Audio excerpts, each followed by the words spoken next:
Hey, how's it going, everyone? My name is Derek Afasi. I'm the owner of Afasi Financial Group and RetireSharp.com. Today's topic, I want to discuss with you in depth how to avoid the biggest retirement mistakes. And first off, unveil what some of the biggest retirement mistakes are, show you what individuals typically do, how they fall victim to them, and then how they could avoid those mistakes, how they could make sure that they're covering their bases the correct way so that they have pure retirement confidence going forward, whether that is during your accumulation phase where you might be 5, 10, 15, 20 years out from retirement. How do you make sure that that is segmented successfully, or even further when you're only a couple years out from retirement or currently retired, how do you stay retired forever? So I'm going to break down each big mistake, and there's multiple mistakes out there, but I want to, and a lot of these mistakes actually work in tandem. So I want to try to expose some of these mistakes. Hopefully you're not doing these mistakes and you're able to fix it in time, to make sure that you can also, live that healthy, retirement lifestyle, and make sure that you're just super confident in retirement, because you do have those different areas covered and you're understanding the pros and cons of each situation. So the very first mistake I want to tackle is running out of money. And a lot of individuals don't realize, how this occurs, and all of a sudden they're looking at their account right when they retire, and a couple of years go by, and all of a sudden they look back at their account and they go, "Oh my gosh, I'm gonna run out of money in the next couple of years. What went wrong?"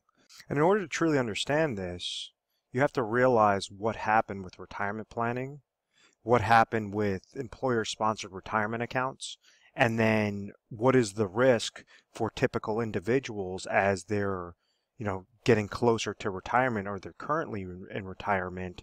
Why is this such a problem now of running out of money? And back in the day, and individuals still are offered these types of plans, an individual would work for a company and they would give X amount of years of service, so 20, 30 years worth of service, and they were offered something through their employer known as a defined benefit plan, also known as a pension plan. So I give the example a lot. I say my grandfather was an elevator mechanic for the city of New York.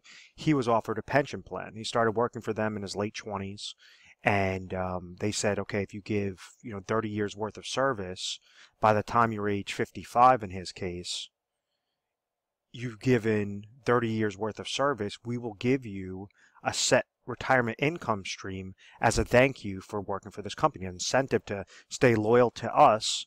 Make sure that you're working hard, and therefore we'll make sure that your retirement is set up for you so you don't have to try to invest your dollars on the back end. So life used to be a lot more simple.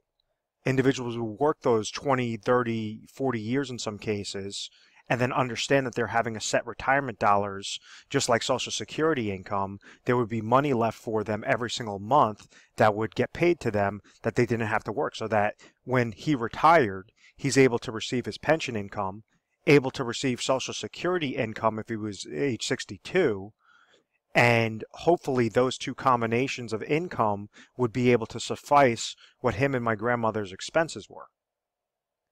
Well, unfortunately, there was a shift that took place.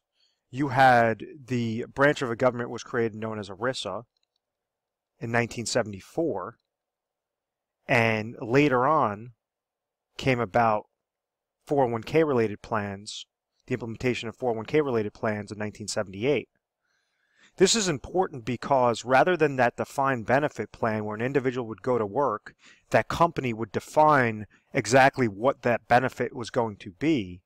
When this ERISA Act was created, and then you had the implementation of 401k plans, it now took that risk from the employer, from the entity, and threw it onto the employee.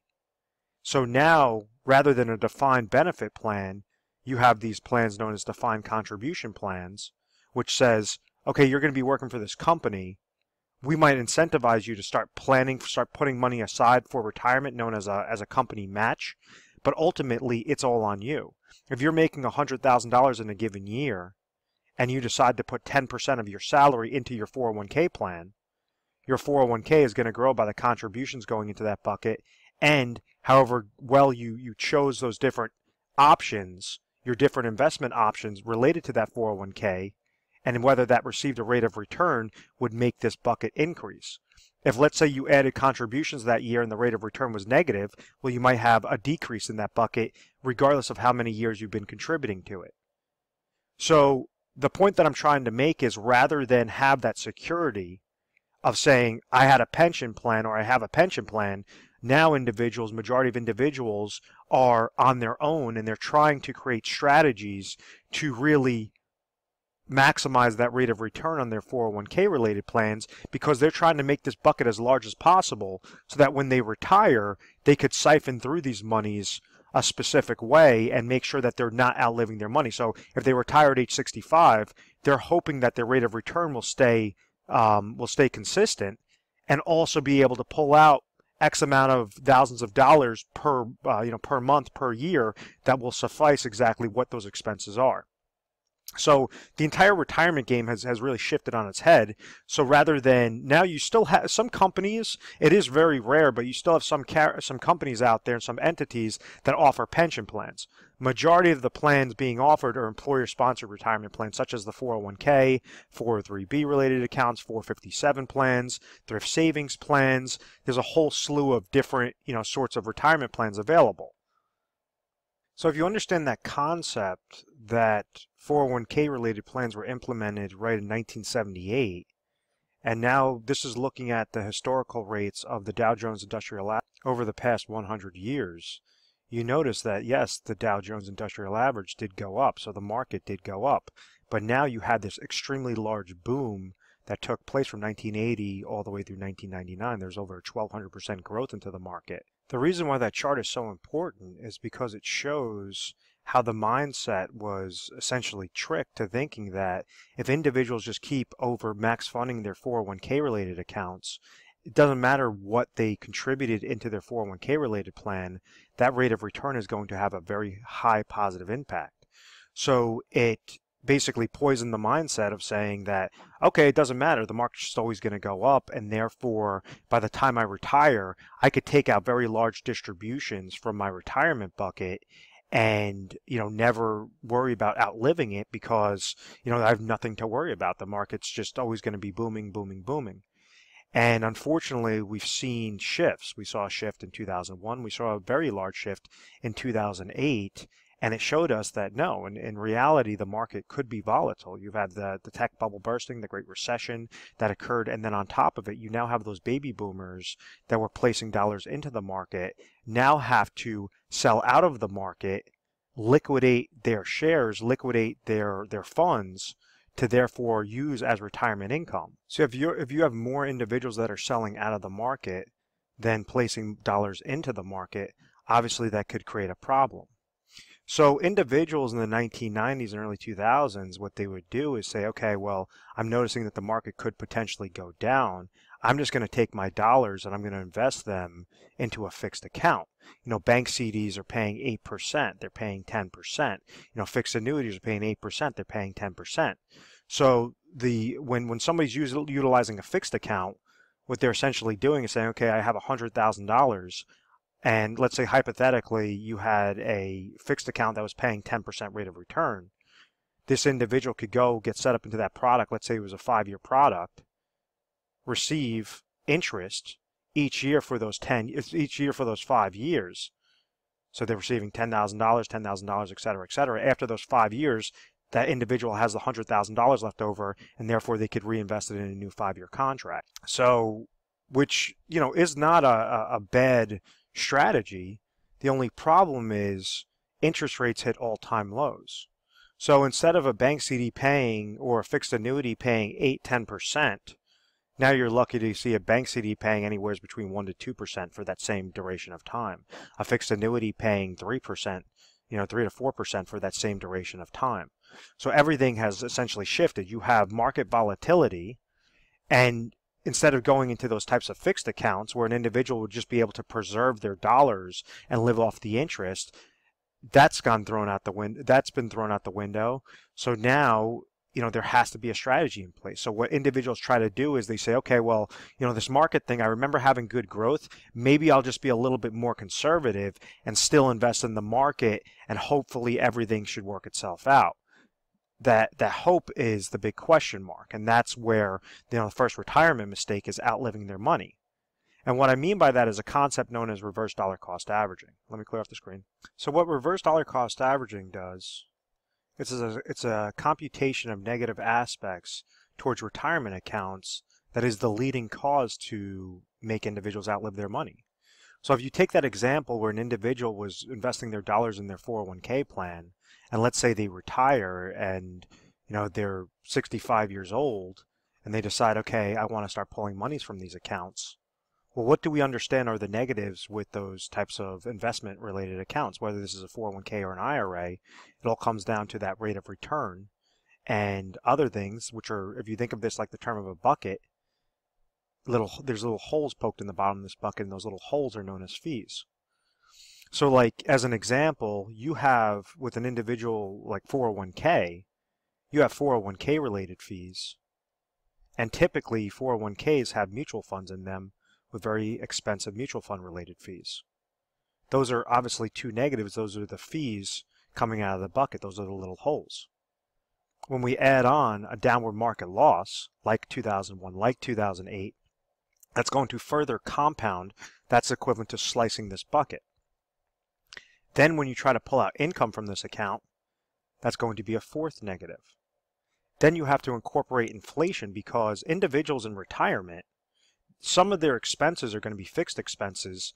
Other expenses are going to be inflationary expenses, meaning the cost of goods and services are going to be increasing to the pace of inflation. So therefore, it forces individuals to increase that income during retirement, and therefore it's further compounding that negative against the account. So a really quick example, and this is just a hypothetical example on this, just for really easy math. Let's just say if you had 401k related fees of 1% and mutual fund related fees of 1%, and you had a downward market loss of 10%, and this individual took out income. Let's say that this person had, $1 million in their 401k related account. And let's say that the 401k related fee was $10,000, the mutual fund related fees were another $10,000, and they got hit with a 10% loss, which is a $100,000 loss. And let's say this person needed $50,000 of income to live off of for that year, and we're not even going to incorporate inflation.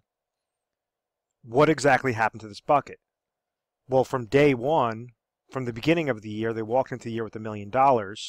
They walked out of the year with minus $170,000. So then their new account value would be looking at $830,000. That's a large problem, because the next year, even if they gain 10% rate of return, or even if they gain that 10% rate of return on their overall value, that 10% rate of return is not $100,000 anymore. That 10% rate of return is $83,000. So this reverse dollar cost averaging is that compound interest regarding the negatives. So how exactly do you get a chokehold on those negatives? How do you reduce those fees? How do you reduce that downward market losses? How do you make sure that when you're receiving income, you're leveraging your components the correct way? You're leveraging your assets and accounts and income sources the correct way for pure retirement confidence. And the number one thing is you have to be mindful of this. You can't just leave your money to chance and say, oh, I'm going to shoot from the hip and hopefully everything will work itself out. Because this is why time and time again, individuals are outliving their retirement dollars, or on the opposite side, they don't have that much money in retirement. So they have to rely on Social Security income, or they have to work well into their 70s just to be able to make sure that they could have enough income before they pass away.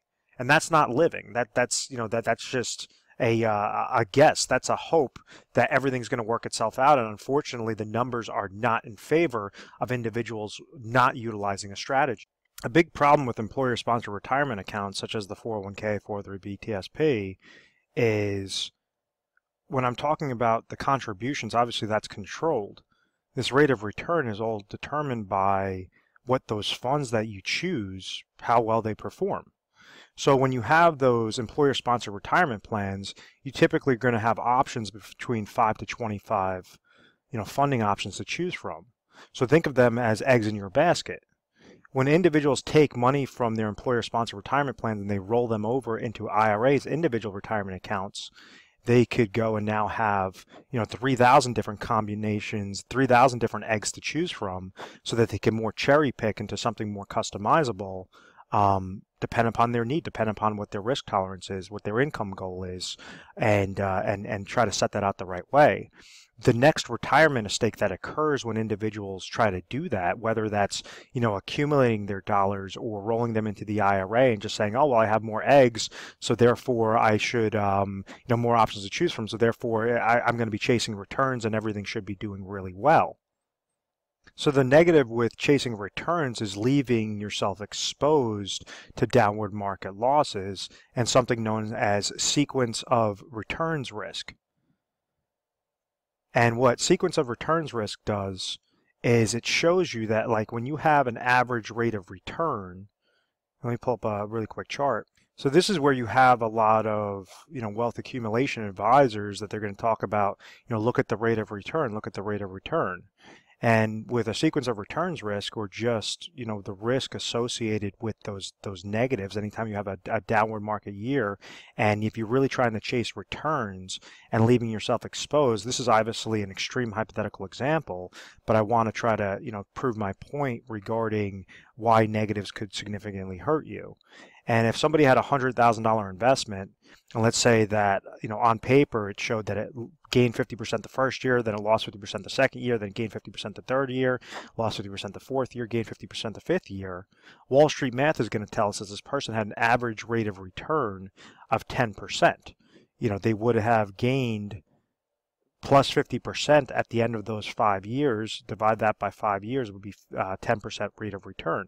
So everything obviously looks on the positive. Well, when we look at the real account value, what occurred, and this is showing that a person is not trying to pull money from this, they would have had that average rate of return, but would have ended up with a value of $84,375. Or if you had $1 million, $843,750 that would have dropped down from that $1 million account. So that would have been a minus 15.625% rate of return in real numbers and real value. That's obviously a problem. So the most important thing, if you're trying to utilize your accumulation, or even when you're in retirement, you're trying to utilize a strategy to avoid reverse dollar cost averaging, above all else, you have to make sure to eliminate those negatives, to try to decrease or have some sort of safety net on there so that you're not having those large swings in the market. And there's a term that I always, or a kind of a phrase that I always say is, negatives in retirement can hurt far worse than gains could help you. And this is showing a chart that if you lost 10% of your portfolio in 1 year, it's going to take you an 11% rate of return just to get back to break even. If, let's say, you go further down, if you lost 30% in your portfolio, it's going to take you 43% just to get back to break even. If you lost 50% in your portfolio, it's going to take you 100% just to get back to break even. So above all else, you have to make sure that you have that safety net in place, or you have certain mechanisms in place to eliminate those negatives and make sure that you're getting that nice safety and consistent rate of return each and every year.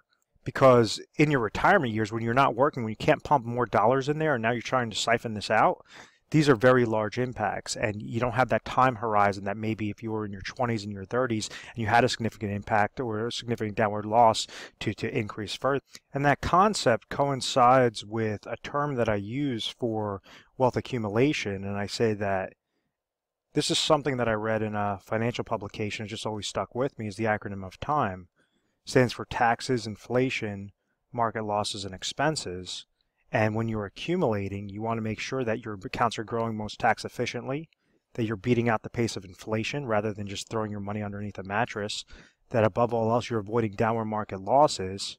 And then the fourth negative is that you're making sure that you're placing your dollars in the most inexpensive plans, or if you're paying a cost, if you're paying some sort of expense, there has to be a benefit tied to it.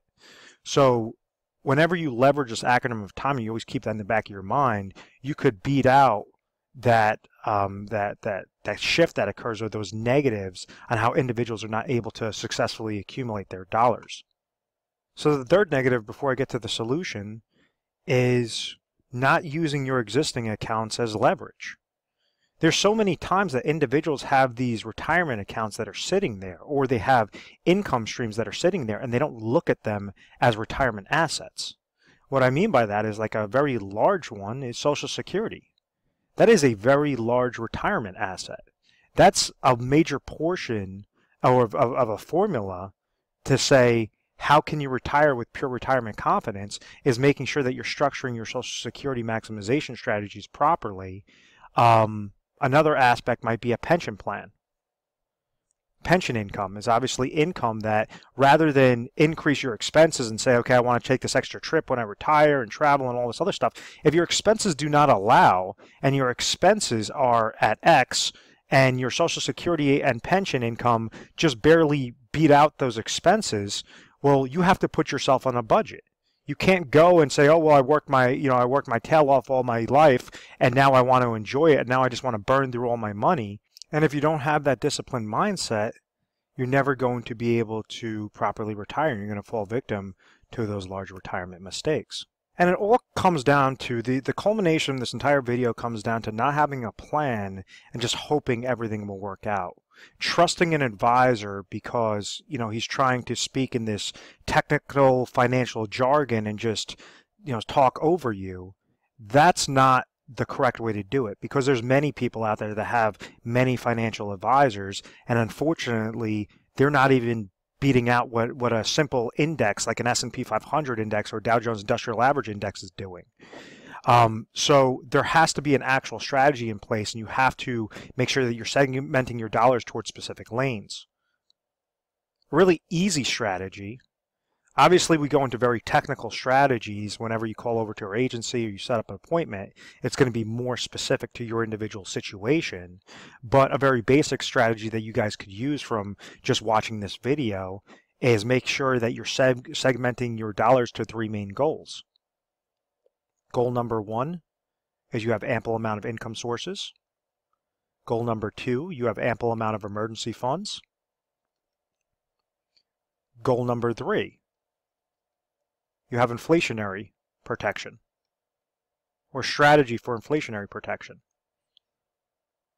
We want to make sure that we're leveraging the existing assets properly. So let's say if an individual is currently age 60 and they're going to retire at age 65, and they have a specific need in mind. They're saying at age 65, I need $50,000 of income in retirement to cover my expenses.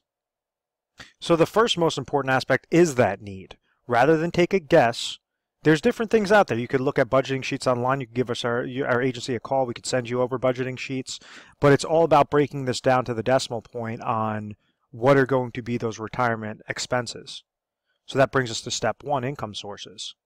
Remember, we want to leverage what you already have so that you could leave as much money in your pocket, less worry in your pocket at the end of the day. So let's say if this person receives Social Security income, has a small pension, and then they have nothing else. They have basically, we'll say that they have a 401k related plan of $500,000. How exactly can we make sure that these 3 bases are covered? Well, the first thing, let's say that Social Security income is coming to them at $30,000. They hit age 65, Social Security income will be $30,000. Pension income, let's say they have a small pension of another $10,000. What that goes and tells us is that out of their overall picture, and they have obviously a 401k account that's sitting at $500,000. What that goes and tells us is obviously these 2 income sources are giving them $40,000, but they have a $50,000 need, and therefore there's a $10,000 gap. So this is where they could leverage their 401k account, roll that over into a specifically designed IRA account, and this first portion, for the income, we would place it into a safe income product, would be an IRA annuity. If they're currently age 65 and they have 5 years worth of deferral, what we would find them is the best mathematical annuity for that individual dependent upon his state, age 60, looking to trigger lifetime income from an annuity at age 65. So let's say out of this $500,000, it's going to cost this person $100,000 to roll into an IRA annuity utilizing an income rider that will produce them $10,000 every single year. So out of this $500,000, after after IRA number one, this person now has $400,000 left over in their 401k account, which now brings us down to step two. Step two is emergency funds. Rule of thumb is that an individual should have in between 6 to 12 months of emergency funds available to them at all times in case of a healthcare related expense, in case of some sort of emergency that could occur, even if something they want to take a trip or visit family or whatever that is, a death in the family, some sort of oh my gosh moment that occurs. So if this person has $50,000 of income or of expenses per year, we want to leave about $50,000 into some sort of liquid cash. So maybe that means out of this $400,000, they take $50,000 and they place that into a money market IRA. So this is IRA number two, which is just with a money market. So it's not really going to gain, it's not going to lose. It's just something very safe, like a cash account that's sitting there that this individual could leverage as that type of emergency fund supplement.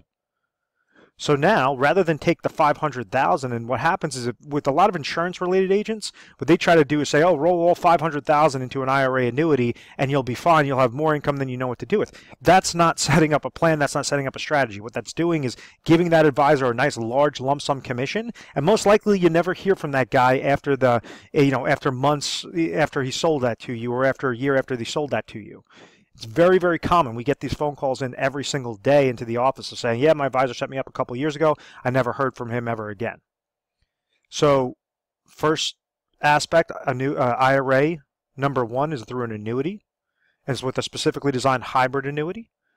IRA number two is $50,000 through a money market account.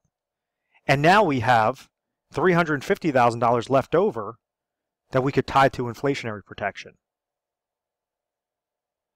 What exactly is inflationary protection? Let me clear this off a little bit.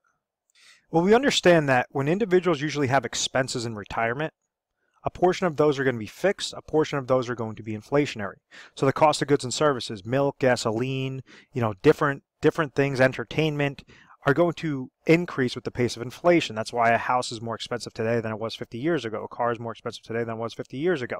All these different things are obviously increasing towards that inflationary, towards that purchasing power risk. So therefore, we don't just want to leave it to chance. We want to make sure that you have a plan segmented specifically for that inflationary protection. You could go and leverage a specifically designed IRA account that tries to combat that reverse dollar cost averaging effect.